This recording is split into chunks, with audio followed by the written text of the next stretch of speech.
So let's understand first what most people, including me a couple of years ago, and probably you now, do with their cash. What we do is put it in a bank account so that the bank can keep it safe for us, and when we need it, we go and get it. Easy and simple, right? Well, that's not actually what happens. You see, the modern day banks are not vaults. They used to be, but this changed in the previous centuries, and you can check my video on precious metals I did on the channel to understand it better. In short, nowadays, when you give money to a bank, you become its creditor. You basically make a loan to it. This is something that blows people's minds, but it's vital for you to understand in order to take advantage of the rest of the information I will give you in this video.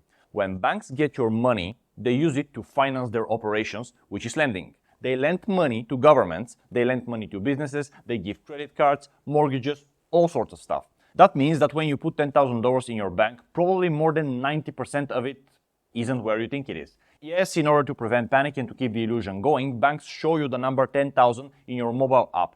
But 1,000 of it is in some government on the other side of the planet already. 2,000 went to finance the mortgage purchase of your neighbor Joe. 500 went for the business activity of the shoe manufacturer in the town next to yours. You get the point. So probably roughly 1,000 of the original $10,000 are still there.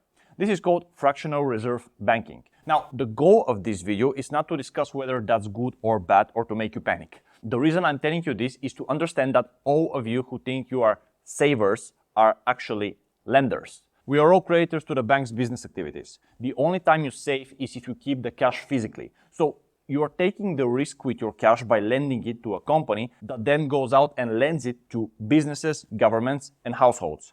If they pay you 1% yield, but lend it out for 4% yield, they make 3% spread as their profit. That's the whole business model. Now, armed with that knowledge, you already know that you're risking your money by lending it. You are just doing it through an intermediary. Now, when rates are raised by the central banks, that means that all loans are made with higher interest rate. So the 4% average the banks lend your money for go up to, let's say, 6%. So you would expect your interest on your cash would go up from 1 to 3%, right? Only it hasn't. So what do you think happens with the difference? It goes straight to the bank's profit. Why aren't they passing that profit to you? Well, because why would they? People keep putting their cash in the bank keeps lending it out, and the train keeps going. It's a pretty lucrative business model, and if you were in their shoes, you probably wouldn't be shouting from the rooftops that you could give people higher interest on their cash, but aren't. But hey, this is why I'm making videos on the channel. So now that you know this, the question you should be asking yourself is, why don't you start being the lender of these entities and pocket the difference, instead of making a bunch of bank executives richer than they already are?